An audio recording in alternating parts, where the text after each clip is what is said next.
Hey guys, my name is Mitch and I am an alcoholic, and I have your daily reflections for May 14th, 2020. This one's titled, It's Okay to Be Me. Time after time, newcomers have tried to keep to themselves certain facts about their lives. They have turned to easier methods, but they had not learned enough humility. That comes from the Alcoholics Big Book, page 72, 73. Humility sounds so much like humiliation, but it really is the ability to look at myself and be honest and honestly accept what I find. I no longer need to be the smartest or dumbest or any other est. Finally, it is okay to be me. It is easier for me to accept myself if I share my whole life. If I cannot share meetings, then I had better have a sponsor. Someone with whom I can share those certain facts that could lead me back to a drunk, to death. I need to take all the steps. I need the fifth step to learn true humility. Easier methods do not work. This one's very true. I talked about it before where we tend to hold on to the most embarrassing and horrible things about ourselves because we still haven't came to terms with letting someone else know that.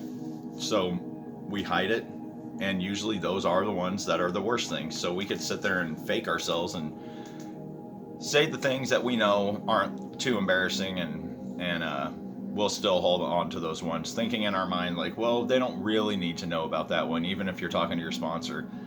And I've done it before. You hold on to those things, and they tend to be the worst ones, the ones that will lead you back to a drunk, the ones that reside inside of you and carry with them all the guilt and anxiety, depression, anger, resentment, all the good ones. And they will lead you back to a drunk because you can't get rid of those things. And that's why we tend to drink, because we don't want to think about it. So we're holding on to these old ideas. They're bugging us. They're creating this anxiety and guilt inside of us. So what do? We drink, we do drugs, we numb it with those. Depending on how bad it is or your personality, that's, for me, it was an everyday thing because I didn't want to carry around that anxiety and guilt anymore. And I didn't even know what really was causing it. I know I had done some bad things, but really it was a bunch of different stuff. It was my codependency upon other people and having to feel like I have to be accepted and fit in everywhere. And it's just not the case. We don't have to fit in anywhere. We have to be comfortable within our own skin.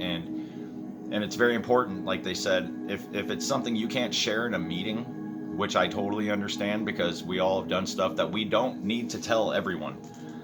Because just because they're in recovery as well doesn't mean you want everyone to know all those dark secrets about you, because it's a scary thing. Trust, you never know who's gonna still go gossip about it, even in a hall. It's very important to find a sponsor that you know you can trust and you build that trust with, that you know you can share this stuff with, and they're not gonna share it with someone else. Hence the importance of having someone that has good sobriety under their belt and does follow the rules of Alcoholics Anonymous or Narcotics Anonymous, any of them. But because their sobriety is also reliant upon that anonymity that we all should carry, and we don't need to gossip about things. And I can see it happen still sometimes, but those important things you don't want other people to have to know, and they don't need to know. This is for your growth, and to be able to tell it to a clergyman or your sponsor is so vital, because like I've said, we could tell it to God, but God's not going to talk back to us. We already know it. So we've got the 1 and 2 out of the way. It's that third one, telling it to another human being, which is very difficult. But I do find that freeing feeling. If you can just get that, man, all of a sudden you're clean. Your slate is clean. You are no longer that person. You no longer have to carry around that guilt and that shame of any of that. And of course, you don't forget it, because that's what you're building your foundation upon, is these mistakes. So we want to remember them, but we don't want to relive them every day. And that's where we reach out and we will make our amends to these people further down into the steps. And that's another monumental moment in the step work, because either they accept it or they don't. Most of the time I've found they do, because they could see you're genuine about your recovery. You truly do care. And you don't want to apologize and try to make excuses for it. You just want to take accountability for your actions. And that's the best way to do it, I found, because most of the time we all did it anyway. And also in 12 Steps and 12 Traditions, it reads, "For one thing, we shall get rid of that terrible sense of isolation we've always had. Almost without exception, alcoholics are tortured by loneliness. Even before drinking got bad and people began to cut us off, nearly all suffered the feeling that we didn't quite belong. Either we were shy and dared not draw near others, or we were apt to be nosy, good fellows, craving attention and companionship but never getting it. At least to our way of thinking, there was always that mysterious barrier we could neither surmount nor understand. It was as if we were actors on a stage suddenly realizing that we did not know a single line of our parts. That's one reason we loved alcohol too well. It did let us act extemporanate, extemporaneous. I don't know that word.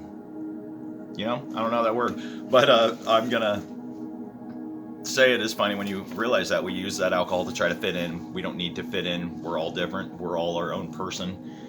But back to step 5. Yeah, let's just try to remember, be comfortable in your own skin. We're all not the same. That's what makes this human experience so joyous and wonderful, because we're all different. And if someone doesn't like it, oh well. As long as you're being a good and loving person, you can't really do anything about that. But just know, find a sponsor. Find someone you can admit these things to and clean that slate, and I promise you, you are going to have such a change in your life, and you never have to go back to those. You never have to repeat those mistakes. You can do this, and we can live great lives, and we all depend upon each other. So let's help the sponsor by telling them. Let's help the next fellow alcoholic or addict by sharing with them. Today is a good day, and it's another good day sober, and I only wish the best for all you guys, and I hope this helped you in any way. And if you want more help, I try to do these videos daily, and please subscribe to my channel and check out for more content. Give me a like and leave a comment below about, how have you felt since doing the 5th step, or what are your worries about doing the 5th step. Any question, go ahead and ask it. I hope you guys have a good day. Remember, one day at a time. God bless you. Peace out.